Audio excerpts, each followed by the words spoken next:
Happy New Year! Now what? New Year's is one of my personal favorite times of the year. I feel like it is a perfect alignment to not only step into new visions, new goals, new dreams, but also release anything that hasn't served you from the previous week, month, year, whatever it may be. But where I feel like a lot of the mainstream advice kind of leaves a bit to be desired is it brings you into this newness but forgets where it all starts. So in this video, I'm going to bring you through my 3-step New Year routine, and hopefully this can provide you with a little bit more of a grounded approach for your new year so that you can best set yourself up for success. Let's get into it.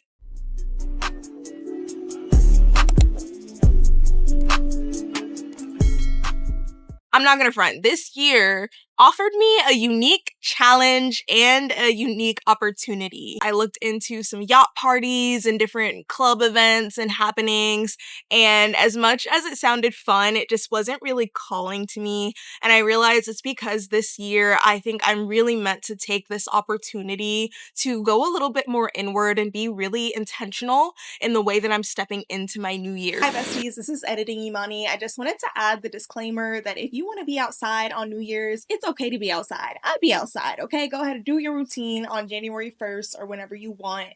As a wise woman said, that's your business.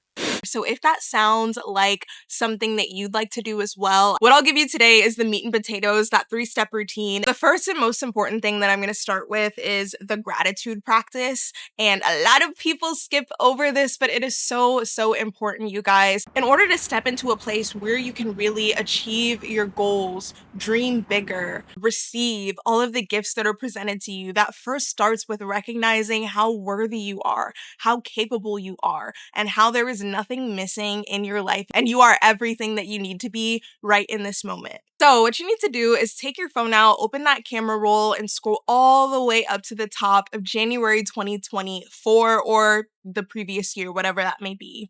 And starting there in January, I want you to go ahead and take stock of your life. Look at the things that have unfolded for you over the past year. Slowly, kind of look day by day, week by week. And as you're doing that, begin to pick 1 to 2 things from each month. Me personally, I'll be doing 2 so that it can be 24. Big numerology girl.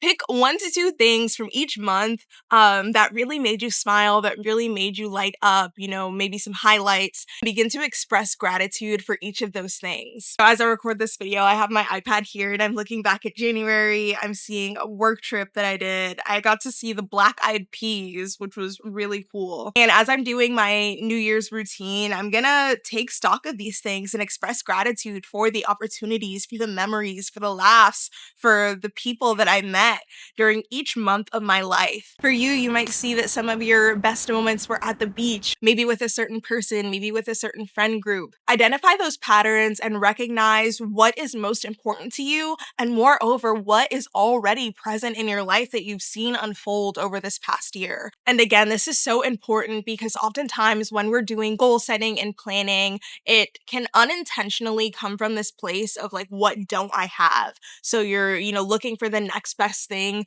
not realizing that all this next best thing is a value, a feeling that you already experience in the present, just wearing a different costume.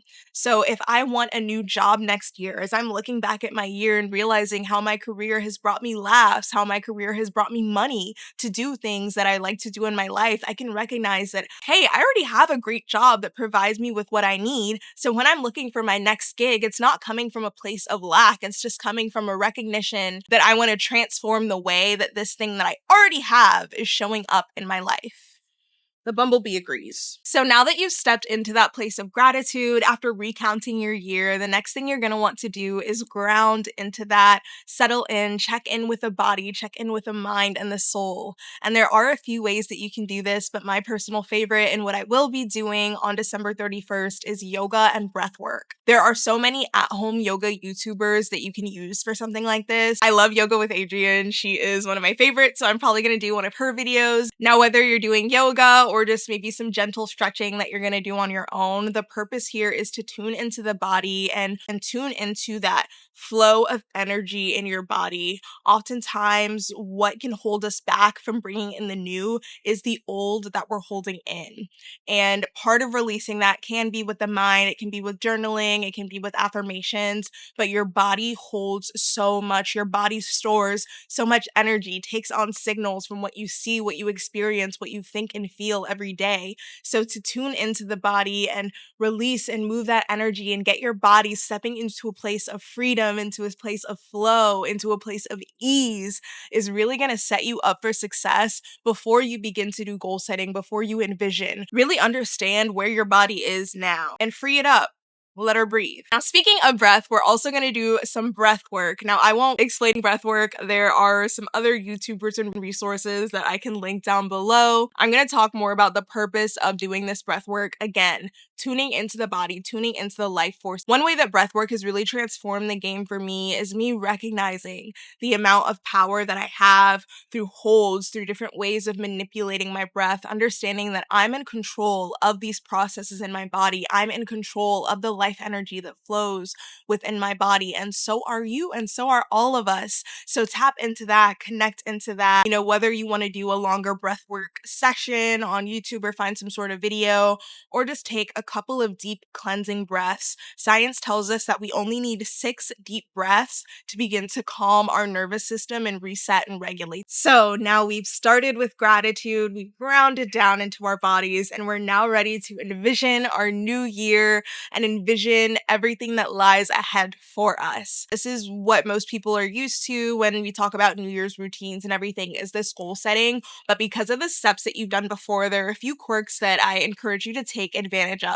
Number one being, when you're setting your goals and your intentions for the new year, look back at those things that you expressed gratitude for in the previous year, recognizing that new goals and new visions are drawn from what you already have. So look at those themes. Maybe it was friendship, maybe it was travel, and use that to shape the goals and intentions that you bring about in the new year. Another tip for this that I do personally is making 2 separate lists. The first list that I do is what would probably most resemble what you typically see out of a New Year's goal list, long goals for the year. But I don't consider those goals for the year because I find that by May, I have put that thing down, flipped it and reversed it so many times, it just does not become long lasting. It doesn't stick.